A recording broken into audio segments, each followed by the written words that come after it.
की एक बड़ी वजह यह भी है कि इसकी चपेट में तमाम खाड़ी के देश आ चुके हैं। तेल का प्रोडक्शन से लेकर सप्लाई तक बुरी तरह चरमरा गई है। देखिए, खाड़ी देश अब पूरी तरह से युद्ध की चपेट में हैं। अमेरिकी मिलिट्री बेस होने की वजह से वो ईरान के निशाने पर हैं। कई खाड़ी देशों ने अमेरिका से सुरक्षा देने की मांग की है, लेकिन कुछ एक्सपर्ट्स कह रहे हैं कि ये ईरान की एक बड़ी भूल हो सकती है। खाड़ी देश अब अमेरिका और इजराइल के साथ मिलकर ईरान पर अटैक कर सकते हैं। So the US-Israeli attacks are clearly illegal. There's really no doubt about it. And the reason why there's no doubt about it is that the only justification that the US and Israel could use to justify their use of force on Iran is self-defense.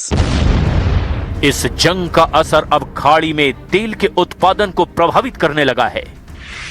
Qatar में energy minister ने कहा, कुछ दिनों में gulf में oil gas production रुक सकता है। सऊदी अरब, यूएई, कुवैत में भी तेल उत्पादन में काफी कमी आई है। स्ट्रेट ऑफ हॉर्मुज से ग्लोबल ऑयल सप्लाई चेन करीब करीब बंद हो गई है। खाड़ी में पानी के प्लांट निशाना बनाए जाने से वाटर सप्लाई पर खतरा बढ़ गया है। दुनिया की अर्थव्यवस्था हिल रही है। कच्चे तेल की कीमतें लगातार बढ़ती जा रही है। ईरान के राष्ट्रपति मसूद पजेश्कियन ने गल्फ देशों से माफी मांगी, लेकिन जंग में ईरान का नया सुप्रीम लीडर तैयार है। ईरान में अंतिम फैसला कौन ले रहा है? ईरान की राजनीति में आखिरी शब्द राष्ट्रपति के नहीं, सुप्रीम लीडर के होते हैं। ईरान के नए सुप्रीम लीडर ने साफ संकेत दे दिए कि मिडिल ईस्ट की इस जंग से ईरान पीछे हटने वाला नहीं है।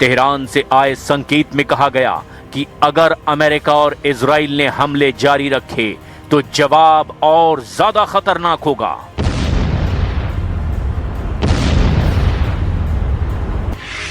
ईरान में सेना और आईआरजीसी सीधे सुप्रीम लीडर को रिपोर्ट करती हैं। विदेश नीति और युद्ध का अंतिम फैसला खुद सुप्रीम लीडर लेते हैं। बैलिस्टिक मिसाइल और ड्रोन प्रोग्राम भी सुप्रीम लीडर के कंट्रोल में होता है। यानी खाड़ी में जारी जंग अब सिर्फ सीमित सैन्य टकराव नहीं, इसमें शामिल हो चुके हैं ईरान, अमेरिका, इजराइल और कई खाड़ी देश। तेल के कुएं जल रहे हैं, रिफाइनरियां धुएं में डूबी है और खाड़ी के समंदर में अमेरिकी युद्धपोत खड़े हैं। मिडिल ईस्ट में यह टकराव अब सिर्फ मिसाइलों की लड़ाई नहीं, ये लड़ाई है तेल की, ताकत की और शासन की।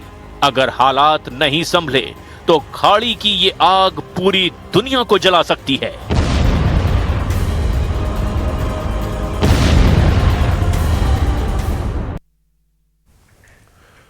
और यहां पर रुकेंगे फिलहाल बहुत छोटे से ब्रेक के लिए।